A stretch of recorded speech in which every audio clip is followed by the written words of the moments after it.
Hearing is resumed.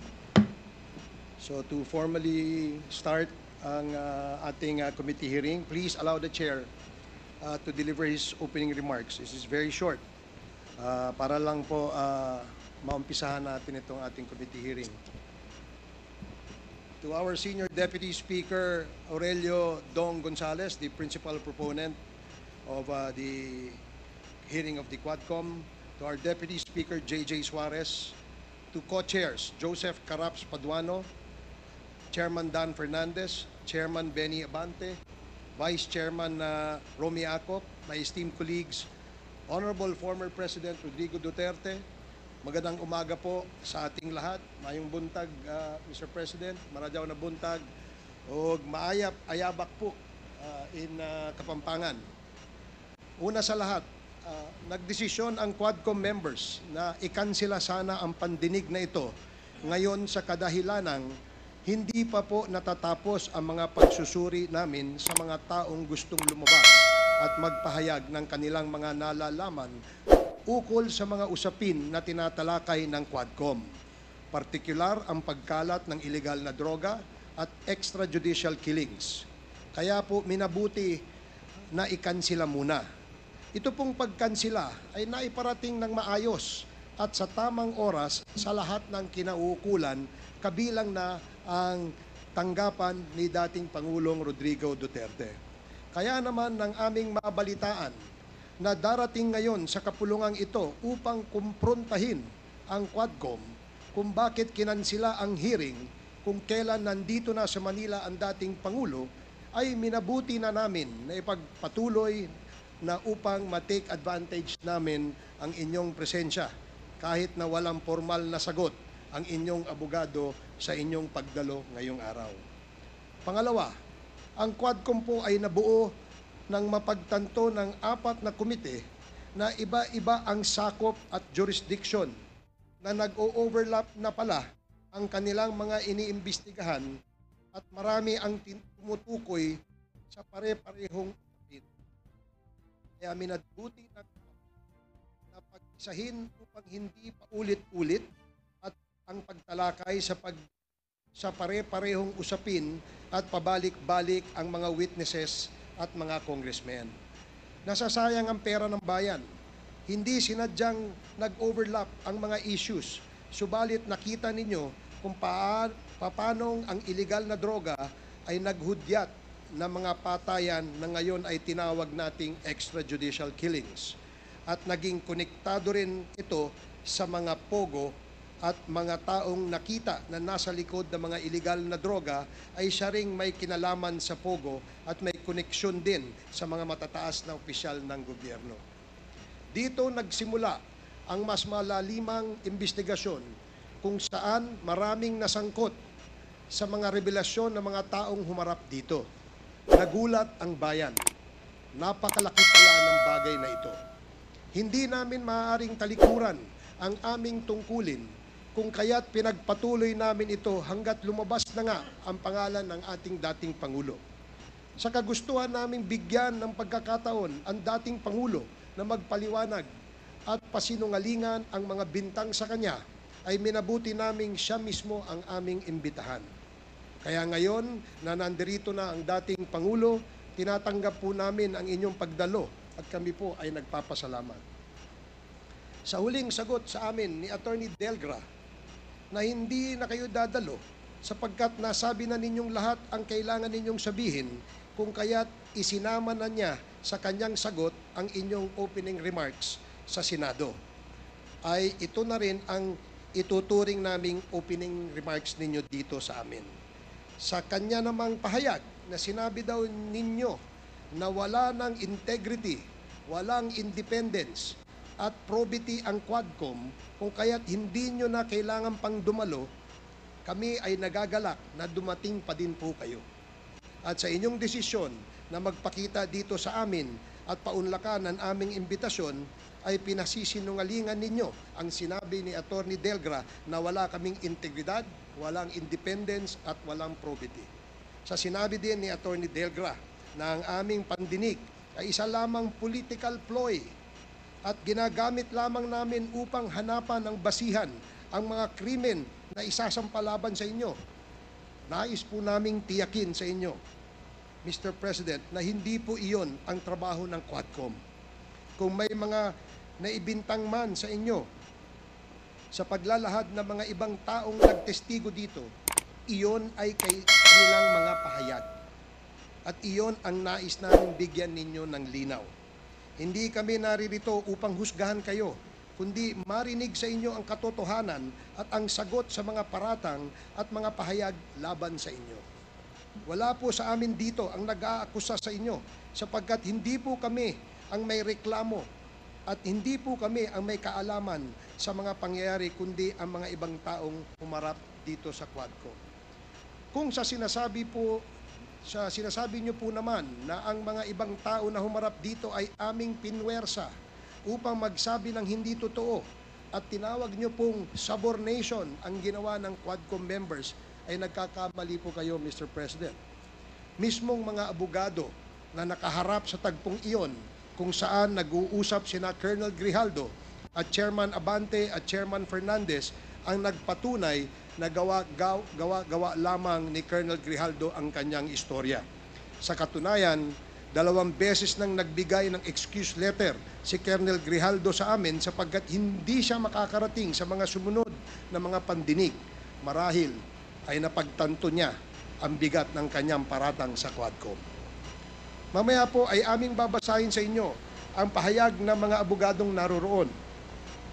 Sa punto pong ito ay papayagan na po natin ang pagtatanong ng mga membro sa inyo upang bigyan linaw ang mga naipahayag na rito laban sa inyo upang maging gabay namin sa pagbalangkas ng anumang kailangang hakbang upang maprotektahan pa ang mga karapatan ng mga taong naaakusa at mapangalagaan din ang mga karapatan ng mga taong naaapi sa pamamagitan ng pag-amyenda ng mga batas, paggawa ng mga bagong batas o pag-repeal sa mga umiiral na mga batas. Sa pagpapatuloy po natin ngayon sa pandinig na ito ukol sa extrajudicial killings, nais po namin tiyakin sa inyo na rerespetuhin po namin ang lahat ng inyong mga karapatan. Hindi po kami naririto upang kayo husgahan, kundi pakinggan ang inyong panig. Abogado naman po kayo, Mr. President, kaya alam namin na mas alam ninyong pangalagaan ang inyong mga karapatan.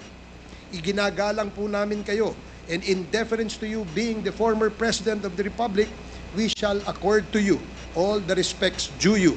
Kung kaya't binuksan namin ang pandinig na ito upang hindi po masayang ang pagod ninyo sa pagdalo ninyo sa amin. Nag-imbita din po kami ng mga resource persons na hindi namin inaasahan na makakadalo pa dahil nag-cancel na po kami nung Lunes. Kaya ang pagbubukas na ito ay sobrang short notice. Kaya po sa mga makakadalo at hahabol o makakahabol, welcome po kayong lahat ng mga invited guests and resource persons. Sa mga hindi po invited, ngunit naririto, pasensya na po kayo. At hindi po namin kayo papayagang gamitin ang oras ng Quadcom at baka malihis tayo sa ating agenda sa araw na ito. Kung gusto po ninyo magpaimbita sa susunod, ay iimbitahan po namin kayo.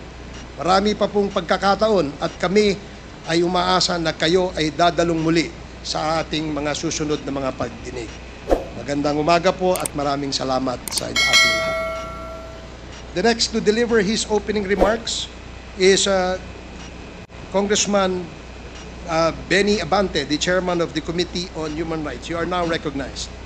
Maraming salamat po, Mr. Chair. Dahilan sa Tagalog po ang inyong opening remarks. Hayaan po niyo ko na mag-English naman. Sapagkat mayroong isang abogado dito, ininsulto ang isang member ng Quadcom na hindi raw marunong mag-English. Gusto ko pong sabihin sa abogadong yan na ako po ay marunong mag-English. Baka mas marunong pa ako sa kanya mag-English. Ito po ang opening remarks ko sa ating Senior Deputy Speaker, sa ating Deputy Speaker, sa aking mga co-chairs, ladies and gentlemen, colleagues, at mga kababayan. Today marks a significant development in our ongoing inquiry. Gusto ko yung abogado natin na nang insulto dito sa isang member natin dito, makinig na mabuti at i-correct niya ang English ko kung kinakailangan. For the first time, former President Rodrigo Duterte will appear before this committee to answer questions posed by his members. I would like to begin by thanking him for his presence. Thank you, Mr. President, for coming here.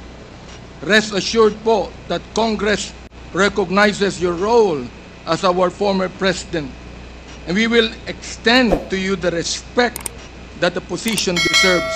Maraming salamat po. Respect, but not deference, Mr. Chairman. However, my friends, colleagues, let me draw a clear line here. While we should be respectful, we cannot be differential. Mga kababayan, watching today with us, it is important to stress that respect and deference are two different things. It is vital that we, as representatives of the people, remember that distinction, because our ultimate allegiance is not to any one individual, no matter how high their office. We answer to a power greater than any president. We answer to the Filipino people and to God. As Scripture reminds us in Romans 10:3, and I quote, "Since they did not know the righteousness of God and sought to establish their own, they did not submit to God's righteousness." Our fidelity belongs to the Lord alone. Our mission is to seek the truth, and we shall not be swayed from that path. As we have said time and time again, we have organized this inquiry with a solemn purpose to recommend avenues for justice to be served, seek accountability, and uncover the truth as we adhere to the rules of inquiry in aid of legislation. And inherent to this is our moral obligation to stop the vicious cycle of extrajudicial killings against our people who cannot defend themselves, to stop the blatant violations of our Constitution and our laws by scheming individuals and criminal syndicates, and to abate the social menace of illegal drugs.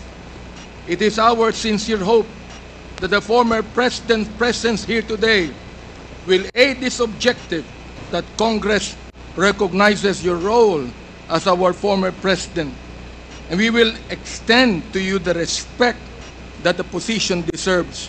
Maraming salamat po. Respect, but not deference, Mr. Chairman. However, my friends, colleagues, let me draw a clear line here. While we should be respectful, we cannot be differential. Mga kababayan, watching today with us, it is important to stress that respect and deference are two different things. It is vital that we, as representatives of the people, remember that distinction, because our ultimate allegiance is not to any one individual, no matter how high their office. We answer to a power greater than any president. We answer to the Filipino people and to God. As Scripture reminds us in Romans 10:3, and I quote, "Since they did not know the righteousness of God and sought to establish their own, they did not submit to God's righteousness." Our fidelity belongs to the Lord alone. Our mission is to seek the truth, and we shall not be swayed from that path. As we have said time and time again, we have organized this inquiry with a solemn purpose to recommend avenues for justice to be served, seek accountability, and uncover the truth as we adhere to the rules of inquiry in aid of legislation. And inherent to this is our moral obligation to stop the vicious cycle of extrajudicial killings against our people who cannot defend themselves, to stop the blatant violations of our Constitution and our laws by scheming individuals and criminal syndicates, and to abate the social menace of illegal drugs. It is our sincere hope that the former President's presence here today will aid this objective, not hinder it. Today, we ask everyone here, including the former President, to speak openly and honestly, as this inquiry's goal is not to cast blame for its own sake, but to serve the cause of justice. Mr. Chairman, marahil po, hindi na ako nakikilala ng ating former President. Magpapakilala po muli ako. Mr. President, ako po si Bishop Benny Abante, ang Pangulo ng Bible Mode, Bible Believers League for Morality and Democracy, na mayroong 6,000 churches sa buong mundo. Kung naalala niyo, Mr. President, bago kayo tumakbo and you were still deciding to run, I was invited by a common friend to meet with you. And we did at the Fairmont Hotel in Makati. I hope that you would remember that. With me are two pastors, and we prayed together. I prayed for you, asking the Lord to give you the right decision to run for the presidency. I do not know you from Adam, Mr. President, but I believe in your cause. I believe in your plan. And because of this, Mr. President, I work hard to campaign for you. Many of the pastors of the Baptist community voted for you. Gusto ko pong marinig ito ng mga DDS trolls at DDS vloggers na tumitira sa amin at sinisira ang aking reputasyon. Gusto kong sabihin sa kanila, ilang boto ba ang ibinigay nyo kay former President? Ako po, Mr. President, libu-libong boto ang binigay namin sa inyo. Nagpasalamat ba kayo sa akin? Hindi. Nilapitan niyo po ba ako? Hindi. Mabuti pa, Senator Bongo, Mr. President, nagpunta sa aking simbahan at nagpasalamat sapagkat sinuportahan namin kayo at siya, Mr. President. Now, gusto kong sabihin po dito sa Quadcom na ito, ako ba'y lumapit sa inyo para humingi ng pabor? Hindi po. Ako ba'y lumapit sa inyo para magrekomenda ng justice, magrekomenda ng general, magrekomenda ng cabinet secretary? Hindi po. Hindi ako nagpunta ng Malacanang nung kayo nanunungkulan sa loob ng 6 na taon. Isang beses lang. Ako po ay nagsabi kay Senator Bongo, kung maaari na makapag-usap po tayo. Pumayag po siya. At nag-usap po tayo, if you would remember that, Mr. President. Nag-usap tayo confidentially. Ano pong ginawa ko? Binuksan ko po ang Biblia. Ipinakita ko sa inyo na walang ibang tagapagligtas kundi ang Panginoong Kristo. Ipinakita ko sa inyo ang maaaring magbago ng buhay natin, walang iba kundi ang ating Panginoon. Sinabi ko sa inyo ang nakalagay sa John 3:16, "For God so loved the world, that He gave His only begotten Son, that whosoever believeth in Him should not perish, but have everlasting life." Binantayan ko ang inyong panunungkulan. Nakita ko na maganda ang plano nyo. Nakita ko po, Mr. Chair, na ayaw ng Pangulo na itong bansang Pilipinas mahulog sa kamay ng mga drug lords at drug traffickers. Maraming salamat po sa inyo. Nagsimula kayo ng war on drugs. Kami mga kapastoran, believe po sa inyo, sa inyong ginawa. Sabi nyo, 6 months lang, kaya nyong tapusin ang war on drugs na ito. Inabot po kayo ng 6 na taon. Hanggang ngayon, meron po tayong war on drugs. Hindi po namin nakalain, Mr. President, na sa war on drugs na yan, mamamatay ang more than 30,000, Mr. President. Hindi ko akalain na more than 7,000 na mga drug pushers ang mamamatay sa kamay ng mga kapulisan at sa kamay ng mga riding in tandem. At sinabi po ng ating ibang kapulisan, at gusto kong sabihin, hindi po lahat ng kapulisan, sapagkat ang karamihan po ng ating kapulisan, mga mabuting tao, at nais protektahan ang bansang ito. Pero, ang ilang mga pulis pumatay po. At dito nag-testify ang ilan na mayroong reward system na inyong itinanggi nung kayo ay nag-testify under oath doon sa Senado. Ngayon po, bilang bishop po ng Bible Mode, hindi ko akalain na kinakailangan pumatay tayo ng more than 30,000 people para masugpo po ang drugs sa atin. Aba, Mr. Chair, talo pa natin ang Mexico.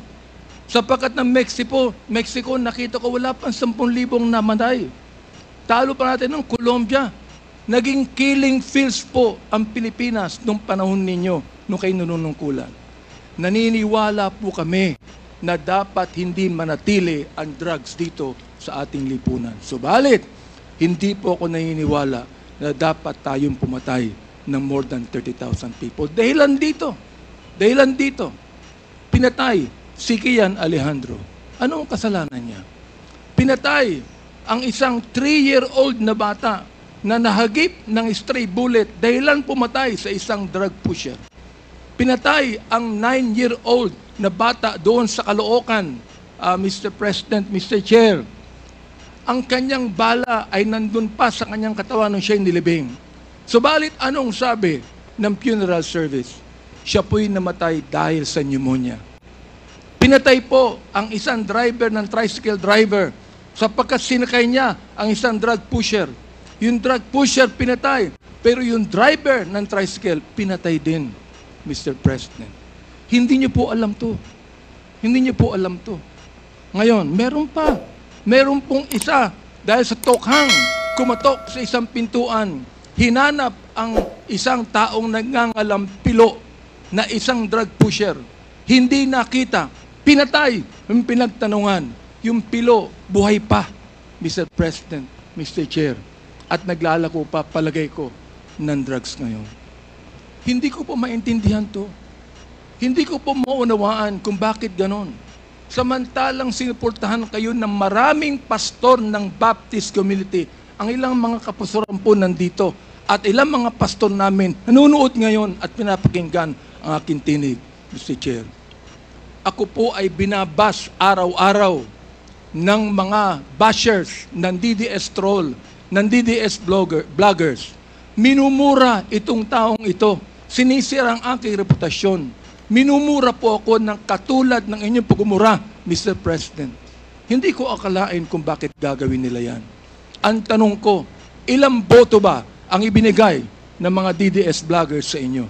Gusto kong sabihin sa inyo, I can testify on this, na libu-libong boto ang nakuha nyo sa Baptist community at hindi ako humiling ng anumang pabor sa inyo, Mr. President. In fact, kung naalala nyo, Mr. President, sinabi ko kay Senator Bongo na nais kitang imbitahan sa aming selebrasyon ng National Baptist Day, Mr. President.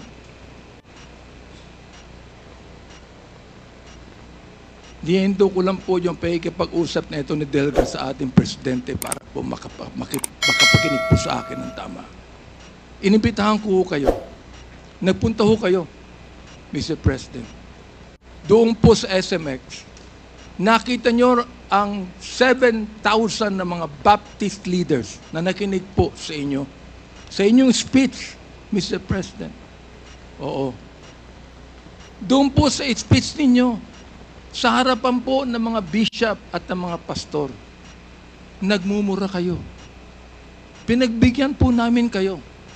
Kahit na hindi maganda sa amin makarinig ng mura, pinagbigyan po namin kayo dahil kayo ang Pangulo at dapat namin kayong irespeto, Mr. President. Andito ho ako, nakaupo sa harapan nyo. Nagpapasalamat sa pagkakataong ito na masabi ko ng buong katapatan sa inyo ang ginawa ng more than 6,000 na mga kapastoran ng Bible Mode para sa inyong eleksyon bilang Pangulo ng Pilipinas. nung akin pong nag-file ako ng bill, Mr. President, yung pong tinatawag nating Republic Act 11897, an act declaring the second Thursday of January of every year as special working holiday to be known as National Baptist Day. Sinuportahan po ito ng lahat ng mga congressman. Sinuportahan po ito ng lahat ng mga senador. Okay. At nilagay po sa inyong opisina. Pinirmahan nyo ba ang bill na yan? Hindi po. Naging batas yan because it lapsed into law after 30 days. Pero, okay lang po sa amin yun. Okay lang po sa amin yun. Yun na lang siguro ang maaaring pasalamat ninyo, Mr. President, sa amin. Bilang pagboto namin sa inyo ng mga libo-libo mga Baptist leaders at Baptist members sa buong kapuluan.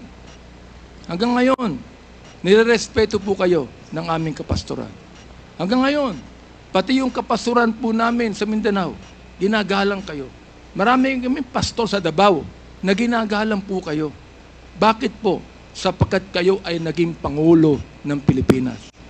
Ang kahilingan lang po namin dito, Mr. President, habang kayo po ay kinakausap namin ngayong umaga, ang kahilingan lang po namin dito ay sana po naman respetuhin po ninyo ang Quadcom hearing na ito sa pamamagitan ng hindi paggamit ng mga vulgar words, Mr. President. Sapagkat gusto kong sabihin sa inyo bilang warning na kapag kayo po ay nagmura sa Quadcom hearing na ito, I will make a point of order on you. Meron po akong batayan na batas sa tinatawag po nating disturbance of proceedings. Gusto kong basahin doon po sa Psalms 109, 17 to 18 and 28. Hindi ko alam kung naniniwala kayo sa Diyos. Hindi ko alam kung naniniwala kayo sa Biblia.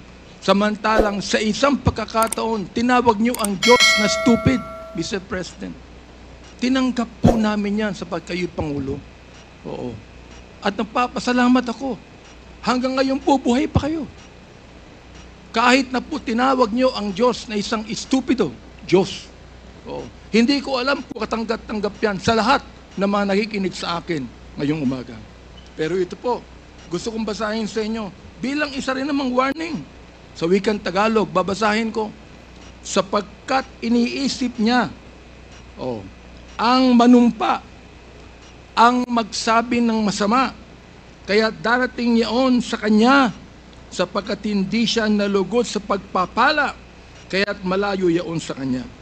Dahil binihisan niya ang sarili niya ng pagsabi ng masama o pagsumpa na gaya ng kanyang sariling damit, yaoy papasok sa kanyang kalooban na gaya ng tubig at gaya ng langit sa kanyang mga buto. Hayaang sumumpa sila. Hayaang sila ay magmura. Ngunit magpala ka. Ang kahilingan po namin ngayon, Mr. President, sana po, imbis na mura ang marinig namin sa inyo, sana po, bigyan nyo kami ng pagpapala sa Quadcom na ito. Sapagkat hindi personalidad ang tinutukoy namin dito. Ang tinutukoy po natin ito, issue na kinakailangan po natin tuldukan sapagkat ito po'y kailangan ng ating bayan. Kapag sila'y bumangon, sila'y mapapahiya, ngunit ang iyong lingkod ay magagalak. Yan po ang sinabi sa Salmo, Mr. Chair, Mr. President. Salamat po sapagkat hinayaan niyo ako na magsabi sa inyo ng buong katapatan na walang halong anumang pagkukunwari, Mr. President. Ginagalang ko pa rin po kayo. Hindi po dahilan ay kayo, kundi dahilan sa minsan naging Pangulo kayo ng Pilipinas. Kaya nga po ang aking opening remarks is what? Respect, not deference. We are not here to give you obeisance. We are not here to give you obedience. We are not here to submit to you. We are here as equal members of this House, Mr. President, Mr. Former President. You are now a private citizen. And I hope and pray that you would give us equal respect as we give you equal respect today. Maraming salamat po, Mr. Chair. Thank you, Congressman